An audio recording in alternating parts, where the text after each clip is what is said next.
তারপর হযরত আলী রাদিয়াল্লাহু তাআলা আনহু বললেন, আল্লাহ স্বপ্ন দেখেন না, কারণ তিনি কখনো ঘুমান না এবং তন্দ্রাচ্ছন্ন হন না। আর কোরআনে যা নেই তা হলো মিথ্যা, কোরআনে মিথ্যা নেই। দূত সব উত্তর শুনে বিস্মিত হয়ে রাজ্যে ফিরে গেলেন এবং বাদশাকে সব জানালেন। বাদশাহ হতবাক হয়ে বললেন, মুসলিম শাসকের জ্ঞান আমার ধারণার চেয়েও অনেক বেশি। যেই শিক্ষা মুহাম্মদ সাল্লাল্লাহু আলাইহি ওয়াসাল্লাম দিয়েছেন তা মিথ্যা হতে পারে না। তিনি বললেন, আমি লোকমুখে শুনেছি মুহাম্মদ জ্ঞানের শহর এবং আলী তার দরজা। হে লোক সকল, শুনে রাখো, মুহাম্মাদের ধর্মই একমাত্র সত্য ধর্ম, এবং আমি সাক্ষ্য দিচ্ছি যে মুহাম্মদ সাল্লাল্লাহু আলাইহি ওয়াসাল্লাম আল্লাহর রাসূল। হযরত ওমর রাদিয়াল্লাহু তাআলা আনহুর শাসনকালে একদিন দুইজন সহোদর ভাই এক বালককে টেনে হিচড়ে নিয়ে তার দরবারে এলো। হযরত ওমর তাকে জিজ্ঞাসা করলেন, তোমরা কেন এই বালকটিকে এইভাবে ধরে এনেছ? দুই ভাই বলল, হে আমিরুল মুকমিনিন, এই বালক আমাদের পিতাকে হত্যা করেছে। হযরত ওমরের প্রশ্নের উত্তরে বালকটি বলল, আল্লাহর কসম, হ্যাঁ, আমি এই কাজ করেছি, তবে তা ছিল একটি অদূর ঘটনা। আমার উট তাদের বাগানে ঢুকে পড়েছিল। তাদের পিতা একটি পাথর ছুঁড়ে মারলেন, আর সেই পাথরটি আমার উটের চোখে লাগল। তখন আমি দেখতে পাই যে উটটি খুবই কষ্ট পাচ্ছে।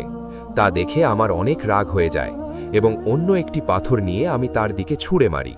পাথরটি তার মাথায় লাগে এবং তিনি মারা যান। বালকটির এই কথা শুনে হযরত ওমর রাদিয়াল্লাহু তাআলা আনহু মৃত ব্যক্তির দুই সন্তানকে জিজ্ঞাসা করলেন, আপনারা কি এই বালকটিকে ক্ষমা করবেন? সেই দুই ভাই জবাব দিলেন, না, আমরা তাকে ক্ষমা করব না। আমরা আমাদের পিতার জানের বদলে তার জান চাই। আমিরুল মুকমিনিন হযরত ওমর রাদিয়াল্লাহু তাআলা আনহু তখন ওই বালকটির কাছে জানতে চাইলেন, তোমার কি কোনো বিশেষ ইচ্ছে আছে?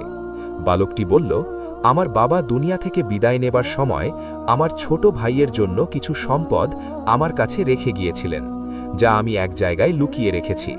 আমি 3 দিন সময় চাই, যাতে আমি সেই জিনিসগুলো আমার ভাইকে দিয়ে আসতে পারি।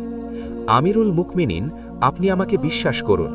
তখন হযরত ওমর রাদিয়াল্লাহু তাআলা আনহু বললেন, আমি আপনাকে বিশ্বাস করতে পারি যদি একজন জামিনদার যোগ করতে পারেন, যিনি নিশ্চয়তা দেবে যে আপনি ফিরে আসবেন। বালকটি দরবারের চারদিকে তাকালো। এত মানুষের মধ্যে কেউ তার জন্য জামিনদার হল না।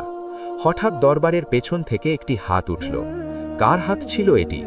তিনি ছিলেন বিশিষ্ট সাহাবী হযরত আবু যার গেফারি রাদিয়াল্লাহু তাআলা আনহু। তিনি বললেন, আমি তার জামিনদার হব। এখানে জানার বিষয়, যদি বালকটি ফিরে না আসে তাহলে বালকের পরিবর্তে হযরত আবু যার গেফারির শিরচ্ছেদ করা হবে।